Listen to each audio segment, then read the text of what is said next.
कधी कधी unplanned trip पण महत्त्वाच्या असतात आणि तशीच आमची ही आत्ताची रत्नागिरीची ट्रिप झाली। लागोपाठ 3 दिवसाच्या सुट्ट्या आल्या म्हणून मी पटकन तिकीट बुक केल्या आणि गेलो आम्ही रत्नागिरीला पोचल्यानंतर आम्ही रत्नागिरीच्या जवळच्याच एका हेमप्रभा होमस्टेमध्ये थांबलेलो। तिथे आम्ही स्कूटीसुद्धा रेंटने घेतली आणि ती रेंटने घेऊन आम्ही गेलो मग मांडवी बीचवरती मस्तपैकी एन्जॉय केलं। तिथे जे पण ॲक्टिव्हिटीज वगैरे काही होते जे पण ते आम्ही केल्या। त्याच्यानंतर संध्याकाळी जेव्हा सूर्यास्त व्हायला लागला तर तो आम्ही जो सनसेट भेळ खात तो आम्ही सनसेटसुद्धा बघितला। खूप मस्त वाटलं तिकडे, आम्ही तो टाईम स्पेंड केला तिथे। त्यानंतर जेव्हा अंदाज आला तर तेव्हा मग आम्ही गेटवे ऑफ रत्नागिरीला गेलो। तिथे मस्त बसून खूप दिवस झाले गप्पा वगैरे झाल्या नव्हत्या तर तिथे बसून निवांत गप्पा वगैरे केल्या। आणि त्याच्यानंतरला मग संध्याकाळी 9 वाजच्या सुमारास आम्ही गेलो रत्नदुर्ग किल्ल्यावरती। रत्नदुर्ग किल्ल्याच्याच खाली मस्त मोठं गार्डन तयार केलं आणि तिथे मोठे मोठे देखावे आहेत आणि आपल्या शिवाजी महाराजांची खूप मोठी भव्य दिव्य अशी मूर्तीसुद्धा आहे तिथे, स्टॅच्यू आपण बोलू शकतो त्याला।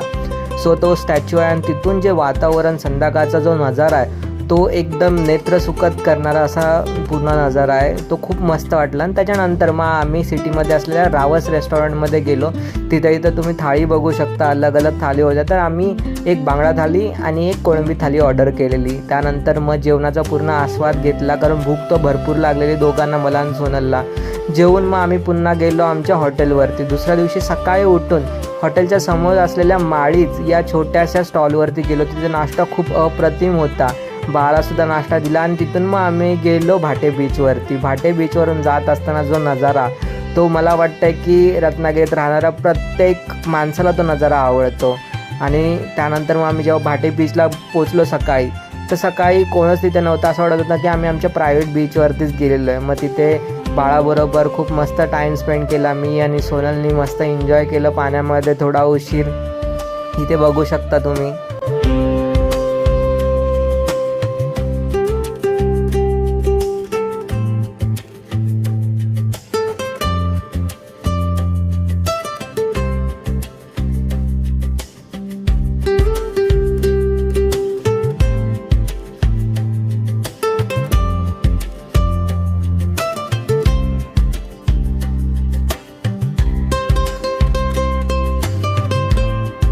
मनसोक्त तिथे वेळ घालवून नाळाच्या बागेमध्ये राऊंड फेरफटका मारून आम्ही आलो आमच्या हॉटेलवरतीच खालती जेवणाची सुद्धा सोय होती। तर तिथे आम्ही सुरमई थाली आणि चिकन थाळी ऑर्डर केलेली।